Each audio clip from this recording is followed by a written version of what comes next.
So our first bill before us is House File 707. Before we start working on our omnibus bill, we're going to hear House File 707, and we're going to move it out to the floor. This bill can also be found in the Public Safety Omnibus. Representative O'Neill, as the second author of the legislation, would you like to move the bill? Representative O'Neill, as the second author. Yes, Madam Chair. So we have the bill before us. Representative Moller, welcome to the committee. Please tell us about your bill, and then we will move to the amendments.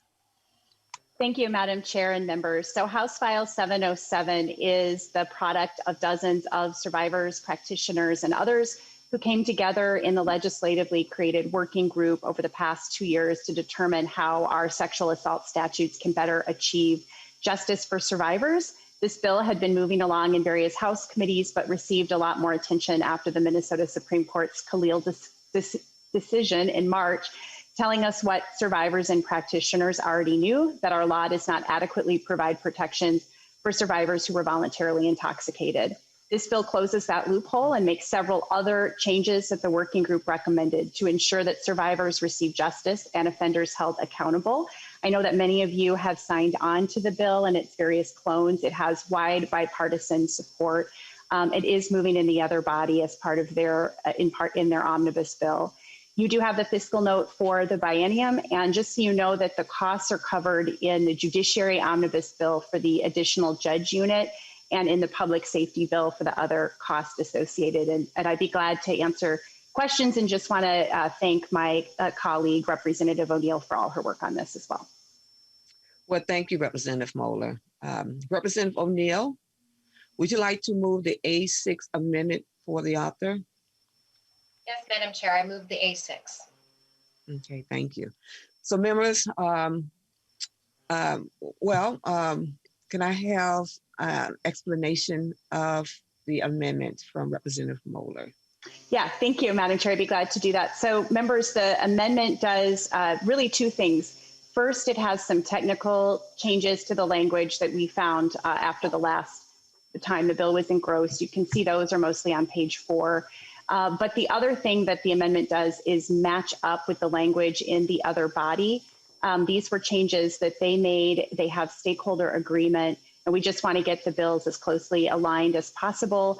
These changes are also going to be proposed to this bill's language in the public safety omnibus bill. Great. So members, are there any questions on the amendment? I don't have my box open, so I'm hoping not.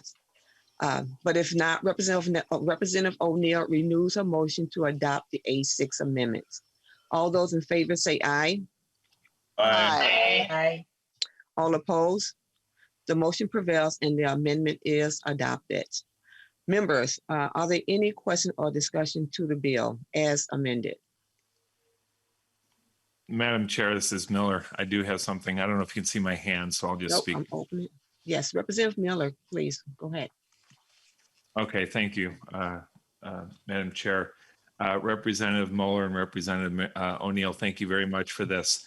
And thank you, Chair Mariani, for helping us go through this. When I was on public safety a couple of years ago, right towards the end of session, it was even later in the game than this, we had another hearing in public safety, and some issues came up, and talking to Representative Moller, she and I actually sat at the testifier table together and basically said something needs to be done here. Please let us do this. And that's kind of what started this working group, I believe. And so I'm proud and honored to see the work that's been done by this working group. The only thing that I will say, members, while I have this opportunity, and I think the members who put this bill together would agree with us, there's more work to be done in this area.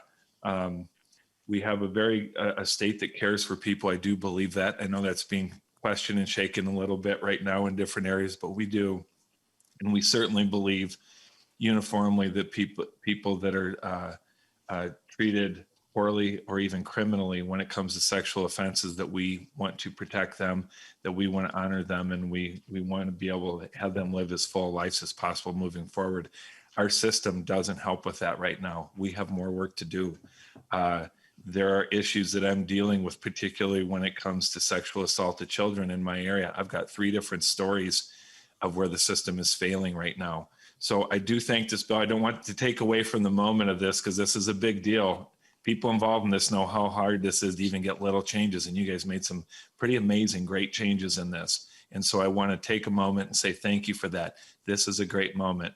But members, we also have more work to do. So thank you. Representative O'Neill. Thank you, Madam Chair. And thank you, Representative Moller, for this bill and the work. And this hasn't been easy, and it's been in process, I'd say, for years. Sexual assault advocates have been voicing these concerns for many years. And you did the exact right thing as we collectively as a legislature decided to do this very intensive working group.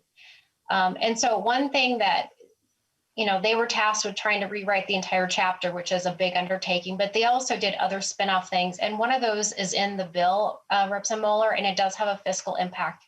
So I'm just wondering if you could just speak ever so briefly and the fiscal impact and what the intent of that working group would be.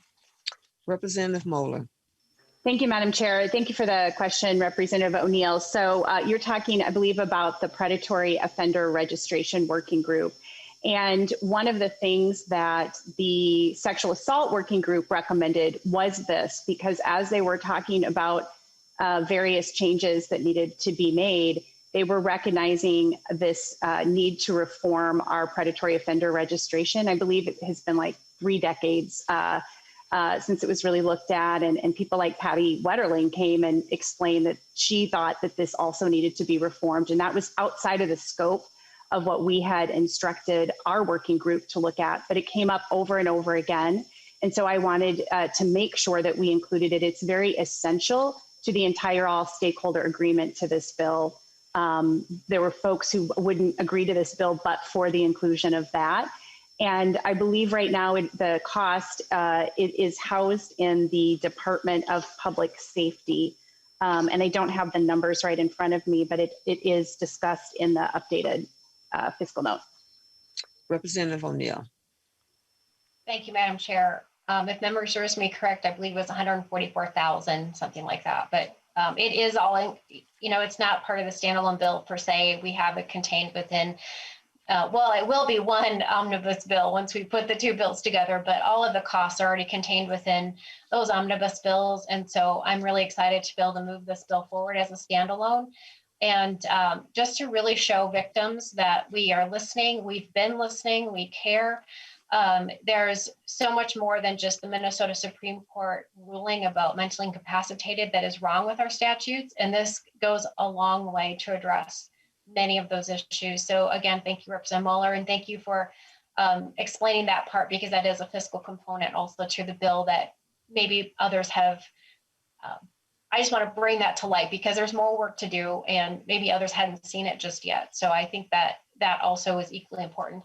I think what's important about the predatory offender list is that you actually have people on there that need to be on there that are at risk in the community and that they need more monitoring. And so right now it's pretty cumbersome with so many people, and it's hard to know, do they really need to be on it or not? And so I think that'll be an issue, and hopefully that will be answered in the next working group. And I look forward to hearing that report, hopefully in a couple of years from now.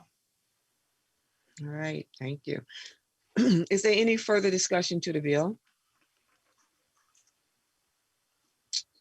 Well, I would like to thank Representative Moller and Representative O'Neill for their bipartisan work on this really important legislation. So there being no further discussion, Representative O'Neill renews her motion that House File 707 as amended be recommended for placement on the General Register. Ms. Sparkman, please take the roll. Chair Moran. Aye. Moran, aye. Vice Chair Olson. Aye. Olson, aye. Representative Garofalo. Yes. Garofalo, aye. Representative Albright, excused. Representative Becker-Finn. Aye. Dr. Finn, aye. Representative Bernardi. Aye. Bernardi, aye. Representative Eklund. Aye. Eklund, aye. Representative Hansen. Representative Hansen. Representative Hassan. Hassan, aye. Hassan, aye. Representative Hertas. Hertas, aye. Hertas, aye. Representative Hornstein. Aye. Hornstein, aye. Representative Johnson. Aye. Johnson, aye. Representative Kresha. Kresha, aye. Kresha, aye. Representative Liebling. Aye. Liebling, aye. Representative Lilly, excused. Representative Mariani. Mariani, aye. Mariani, aye. Representative Marquardt. Marquardt, aye. Marquardt, aye. Representative Miller. Miller, aye. Miller, aye. Representative Nash. Nash, aye. Nash, aye. Representative Nelson. Nelson, aye. Nelson, aye. Representative Noor. Noor, aye. Noor, aye. Representative O'Neill. O'Neill, aye. O'Neill, aye. Representative Pulowski. Pulaski, aye. Pulowski, aye. Representative Petersburg. Petersburg, aye. Petersburg, aye. Representative Pinto. Pinto, aye. Pinto, aye. Representative Schumacher. Schumacher, aye. Schumacher, aye. Representative Schultz. Schultz, aye. Schultz, aye. Representative Scott. Aye. Scott, aye. Representative Sundin. Aye. Sundin, aye. Representative Hansen. Here, aye. Hansen, aye. 27 ayes and 0 nays. There being 27 ayes and 0 nays, the motion prevails. House File 707, as amended, is recommended for placement on the general register. Thank you, Representative Moller.